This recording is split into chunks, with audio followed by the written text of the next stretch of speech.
All right, everybody. Well, continuing on our vehicle/equipment tour, I figured today would be a great day to make a video on my 1996 F 450 flatbed truck. This is my camper hauler. I thought you guys might be interested in seeing it. So, this truck was another one of those free 99 purchases, and I picked it up because, hey, if you've seen any of my videos, you know that I like old Fords. And when I saw this thing being an F Superduty, I kinda just had to make an offer on it. Now, it doesn't hurt that it was my grandma and grandpa's truck in a former life. And so when my grandfather passed away, my grandma wasn't going to do anything with it, so she decided, hey, you know what, Evan, you can just have it. And that was great. So it wasn't always a flatbed, but we'll get into that a little bit later. For now, there's a little walk around on the truck. And something interesting, we do have a special guest today while I'm filming. This is my beautiful girlfriend, Tara. Hi. And the reason why she's here is, I'm gonna be honest, everybody, I think she likes this truck better than I do.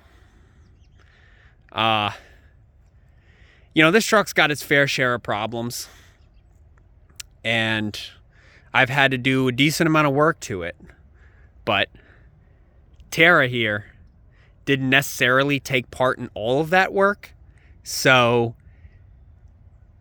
she's only driven it a little bit, and of course, when she and I go camping, we haul the camper with this, and so she's kind of grown to love this old truck. Tara, tell everybody, what is your nickname for this truck? I think it's a very appropriate nickname, and I think that you should tell.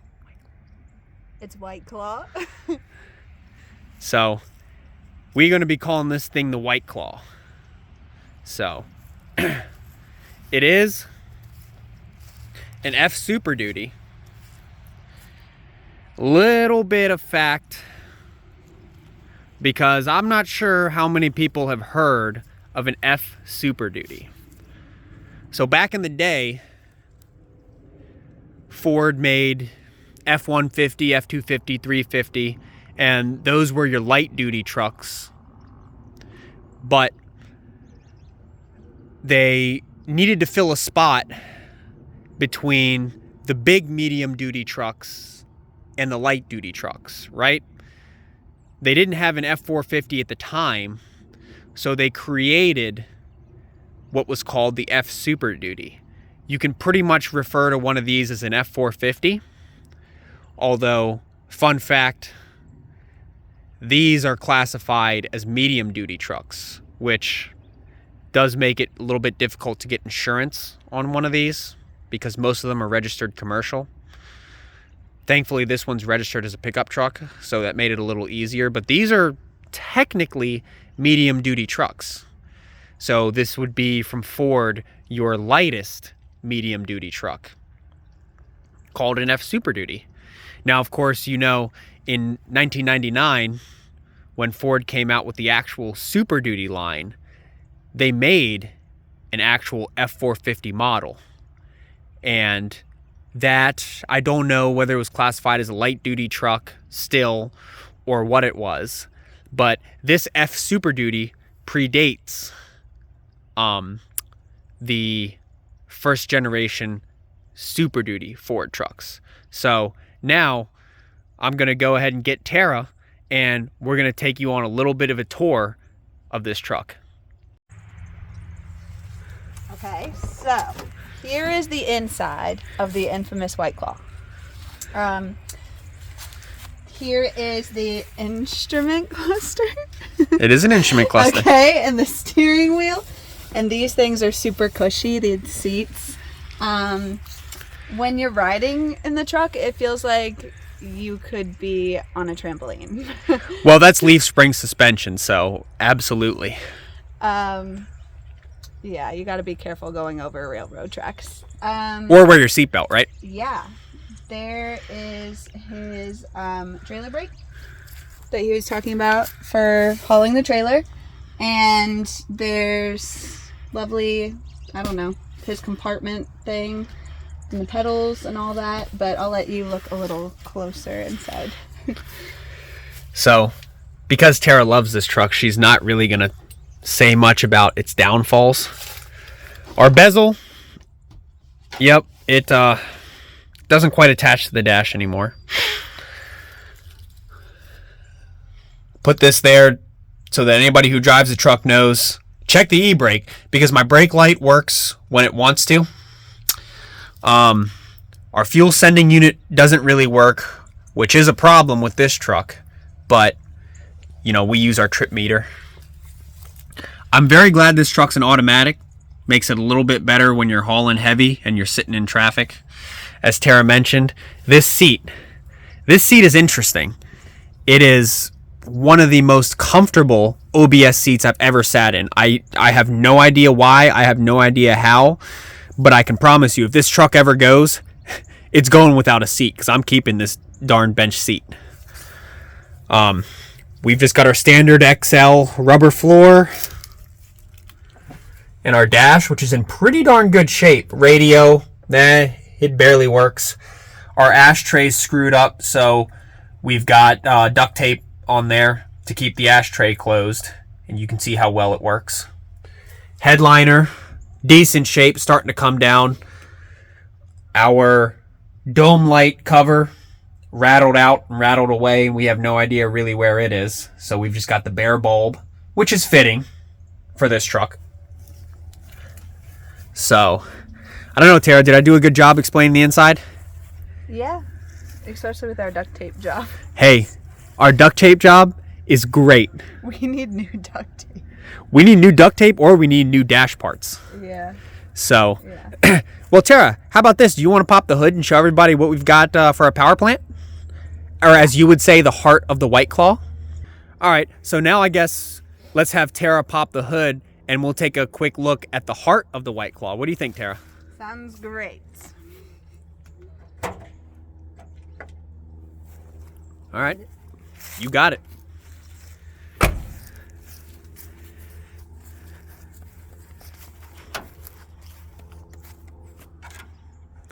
Hey, Tara, this is something we're really used to on the side of the road, isn't it?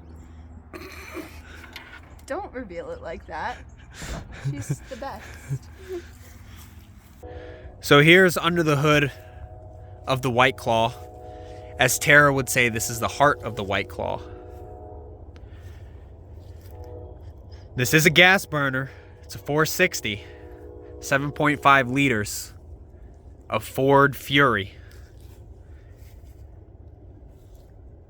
It'll pass anything but a gas station, but it'll do a pretty good job towing anything I can put behind it.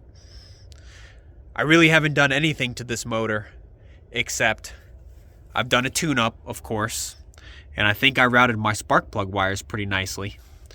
And then right over here at the air intake, I cut out the air horns or air restrictors that are inside, and their purpose is to silence the air coming into the motor, quiet it down a little bit. And I've heard that that will help with power, you know, this, that, or the other, and other people say, no, it doesn't really do anything. You might as well just leave them in there. But me being me, I went ahead and cut them out. I haven't really noticed that much of a difference, but it gave me something to do on a Friday night, so, you know, who really cares? Besides that, mostly this thing is completely stock. It's reliable. It'll fire up, and it'll tow anything I need it to tow. So, what more can you ask? So moving along to the back, we've got the flatbed, and this truck didn't start out life as a flatbed. It actually started out life as a bucket lift truck, which is kind of why you see a weird, awkward gap. So I traded the entire bucket lift system for a bunch of welding and fabrication work to get this flatbed reset on this truck. What we had to do was we chopped the frame at the rear where it had been extended, and then we shuffled this whole flatbed further up to the cab. This was about as close as we could get it and still retain enough frame for the rear leaf springs. So maybe we'll find something to fill this gap in. Really, it doesn't bother me. I've got my 2 toolboxes on the side where I keep jack, breaker bar, other things for roadside repairs, and I keep cribbing and blocks for when I'm hauling the RV. So we did shorten the frame, but we didn't change any of the drivetrain geometry. So the rear axle is still set in place. The leaf spring hangers are still good. We didn't have to modify or move any of that. We have the Dana 80 rear end, 463 gear ratio. So you would think this thing will pull heavy, and it will. But sometimes you got to remember that it is just, a 1996. It's an older truck. So it's not as powerful, and it's definitely not as fast as some of the newer trucks today. But again, it was free, and it's good enough. It does the job. Now our exhaust, it fell off. It was rusting away. So I decided I was going to put in, a shorter exhaust, something I could fab up real quick. And there is a really funny story. So that back there is the factory exhaust, and it comes down to this Flowmaster Super 44, and then we've got it out to sort of like a medium duty truck dump right before the axle. And this is the second iteration of the exhaust system. And I'm going to give it to you, or I'm going to give it to Tara real quick to tell you about what happened to the first iteration of our exhaust system. Tara? So we were camping in Hershey, Pennsylvania. We were on our way to Hershey Park, and we probably made it 15 minutes down the road. And of course it was like a main road, not a back road. This happened. The exhaust just fell, and we heard like this really big like boom and clanking sound as we were driving. And so, sorry to interrupt you, Tara. I totally thought it was the drive shaft or the rear axle or something just exploded, but it was the exhaust that fell.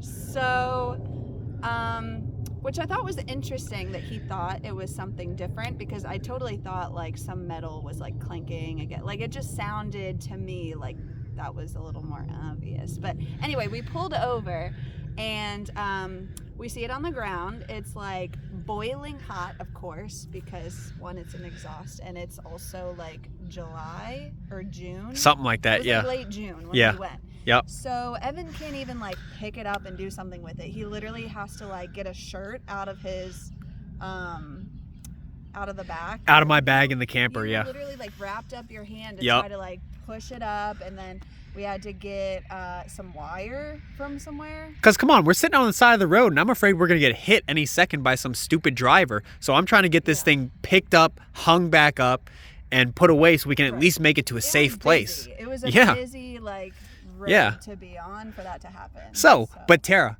that wasn't the only thing that happened, was it? No. No? It overheated. Yeah. No, I mean with the exhaust. Do you remember what happened when we got... The truck overheated too while we were pulled over. But Okay, yeah, the White Claw stinks, yeah, by the way. Got our water bottle. The ice had already melted because it's freaking hot out, and was like pouring it on the engine area, whatever. You know, the truck. Tara loves this truck, but this truck has been nothing but it's kind of a problem for me. So. It's kind of a pain in the butt. But no, do you remember when we were on the interstate in Pennsylvania and what happened with the exhaust after we had tied it up? Oh my God. So there we go. So on the Pennsylvania highways, and I'm sorry if you're from Pennsylvania, you guys need to fix your crap. It's so bumpy. So we were driving, we were probably like a half hour away from Hershey Park area or Hershey, and the exhaust falls off again, and this time it's like a highway, and oh yeah, it pops one of the tires, and also on the trailer, and the trailer. It pops one of the trailer tires. Oh, the trailer. Yeah. Sorry, not one of these tires. Yeah, right. The trailer tire, which thank God Evan has like a backup in there. You know, like every, good trailer owner should have. Should have, yes. I'm pretty sure it made like a mark somewhere else too, didn't it? Or was it just that? No, it just blew out one of the trailer tires, and so we're stuck on the side of the Pennsylvania highway putting on the spare. And of course, Tara, you remember the spare has no air, so then we got to find the next gas station so we can go put air in our spare tire and get to the campground. Yeah, it was a nightmare. And part of the problem was that I had clamped the exhaust and I just hadn't clamped it very well. So this time we decided overkill is the best kill. So we've got most of it welded, and I did clamp onto the original Ford exhaust pipe, but there also are a couple tack welds to make sure that this new muffler and this new pipe will stay on the truck. And Tara, it really has, hasn't it? Mm-hmm. Yeah, it has. I'm kind of surprised, but yeah. Kind of surprised? Well, yeah, based on my work. We're yeah. really not selling this truck right now. We don't need to sell this truck, okay? We dance on the back of it sometimes. We were just at JMU homecoming like a few weekends ago, and it was a very nice platform, like a very good stage. Yeah, it makes a good stage for dancing. Mm-hmm. We could throw a couch on the back. Mm-hmm. And a table for pong. Yeah, we could do a lot of things. This could be my bartending area one day. I agree. So, this truck has its uses. Tara loves it. I don't love it as much as Tara does. And one more funny story about this truck is I really was considering selling it because this is absolutely not the right truck for my application. This is a decently heavy duty truck. It's fully leaf sprung suspension. It's very bouncy, as Tara told you earlier. It doesn't really give the best ride. So I was thinking, I'm just going to go ahead and sell this truck because I need something that we can go on a little bit longer road trips and be comfortable with. If we want to go a couple states over, or who's to say. But this truck, it's kind of a grind to drive it down the interstate. And so I had brought up, I'm thinking about selling this, getting maybe an F350 or something that's a little more comfortable to drive. And I find it very hard, it's still surprising me, but Tara was a little bit upset that I was going to sell the truck. And I had, at the time, I hadn't realized that, Tara has bonded with this infernal machine. And so I said, okay, Tara, fine. We're going to put in the work and we're going to fix it up and we're going to make it reliable and we're going to make it right. Now, have we made it reliable and have we made it right? I'd say we're working on it, don't you think? We still need that headlight. Oh, why are you going to expose me like that? Now I got to tell everybody. Look at this. My headlight lens, not my headlight, but my marker light lens popped off. Now the bulb still works, so we're just going to keep running it until I can find a new assembly with a lens. But, it needs work. It is not at all perfectly polished. But, again, we go back to that old saying, it was free. And the truck that is free is the truck for me. So now what I think we're going to do to wrap this up is I'm going to have Tara go ahead, fire it up, and we're going to get to hear the heart of the White Claw in action. So now we've sat here and we've talked about the truck enough. And I think Tara thinks that we need to fire it up. So, Tara, Here we go. since you love it so much, go ahead and fire it up. Let the people hear what they came to hear. Lovely sound.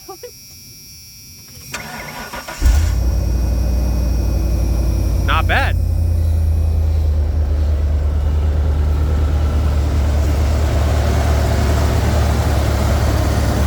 It don't run too awful bad. And here is our exhaust.